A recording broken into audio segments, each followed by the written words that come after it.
گردن میں کھچاؤ ہوتا ہے جو کبھی کبھی درد کی کیفیت اختیار کر لیتا ہے، اور جو ہمیں میسیج آیا ہے وہ ایک اسٹوڈنٹ ہیں جن کی ایج 19 ایئرز ہے، اور انہوں نے بتایا کہ میرا جو لیپ ٹاپ پہ کام ہے، جو اسکرین ٹائمنگ ہے وہ بہت زیادہ ہے۔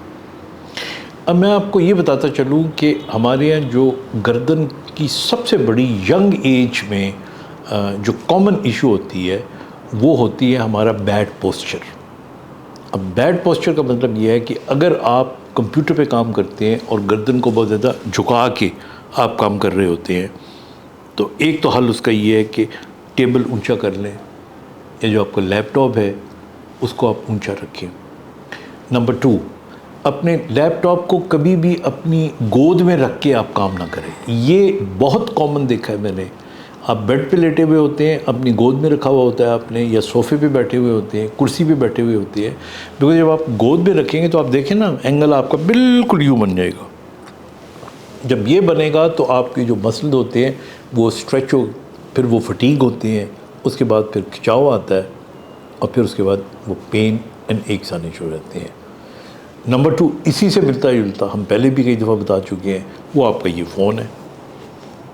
اس کو بھی جب آپ یوں کر کے دیکھ رہے ہوتے ہیں تو آپ کی یاد رکھیں کہ آپ کی جو گردن کا ویٹ سر کا اور گردن کے تھرو ٹرانسمٹ ہو رہا ہوتا ہے، یہ مینی فولڈ بڑھ جاتا ہے جب آپ فلیکشن میں یعنی گردن کو جھکا کے رکھتے ہو۔ یعنی آپ یوں رکھو تو وہ اسٹریٹ اوے نیچے جا رہا ہوتا ہے، لیکن جب آپ یوں جھکا لیتے ہو، لائک یوں پکڑ لیتے ہو فون کو، تو یہ مینی فولڈ کئی گنا بڑھ جاتا ہے۔ تو اس لیے اپنا جو ٹیلی فون ہے اس کا استعمال کے اندر کوشش کریں ایکیوٹ اینگل پہ نہ دیکھیں، یوں پکڑ کے دیکھیں۔ 2 فائدے ہوں گے، ایک تو گردن کو پرابلم نہیں ہوگی، ہاتھ تھک جائے گا تو زیادہ فون بھی آپ نہیں دیکھو گے۔ تیسری چیز، ہمارے یہاں گردن میں درد کی ینگ لوگوں میں جو بڑی یا کھچاؤ کی بڑی وجہ ہے وہ ٹینشن، انگزائٹی ہے۔ اگر آپ کو بے چینی رہتی ہے ہر وقت، چھوٹی چھوٹی باتیں آپ کے دماغ میں بیٹھ جاتی ہیں، نکلتی نہیں ہیں، تو یہ ایک بہت بڑی، نہ صرف یہ کہ آپ کی گردن بلکہ آپ کی پوری باڈی کے اندر کھچاؤ پیدا کر دیتی ہے، اور اس کی کئی شکلیں ہمارے سامنے آتی ہیں۔ ہم ایک سروائکل فیشیائٹس کا لفظ استعمال کرتے ہیں گردن کے لیے، پھر اسی طرح پوری باڈی میں بعض اوقات پینز یا کھچاؤ رہتا ہے، فائبرومائلجیا کا لفظ ہم استعمال کرتے ہیں۔ تو اس طرح سوچ کا، انگزائٹی کا، ڈپریشن اتنا زیادہ افیکٹ نہیں کرتی جتنا کہ انگزائٹی کرتی ہے، سٹریس کرتا ہے، ٹینشن کرتی ہے۔ اس سے اگر آپ نے بچنا ہے تو اپنی نیند پوری کریں، آپ اپنی ہائیڈریشن اچھی رکھیں، پانی کی کمی نہیں ہونی چاہیے، اور زندگی میں کچھ لمحے جو ہے نا ضرور ایسے نکالیں جن میں آپ ریلیکس کر سکیں۔ بھلے آپ نے جو بھی آپ کا طریقہ ہو، تو there should be some relaxation. Similarly there should be few exercises.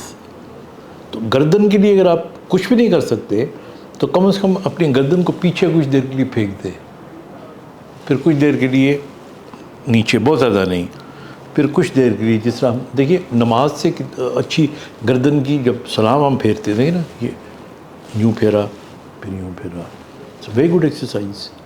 پھر اسی طرح یوں، یہ لیٹرل بینڈنگ ہوتی ہے، یہ ہوتی ہے۔ کئی دفعہ لوگ کہتے ہیں کہ جی ادھر پریشر دے کے آپ ایکسرسائز کریں، وہ اگر آپ نے کرنی ہے تو اپنے فزیو تھراپسٹ کو کہیں، اس کی سپرویژن میں وہ خود کرائے، آپ کو خود نہ کرے۔ خود آپ نے کرنی ہے تو سمپلی موومنٹ کریں۔ اور last but not the least, جب آپ کو لگے کہ نہیں یہ جو میری کنڈیشن ہے یہ کم نہیں ہو رہی، بڑھ رہی ہے، تو ضرور اپنے ڈاکٹر سے رابطہ کریں، اس کی انسٹرکشنز کو فالو کریں۔ I am sure things will get better. اپنا خیال رکھیے گا۔ خدا حافظ۔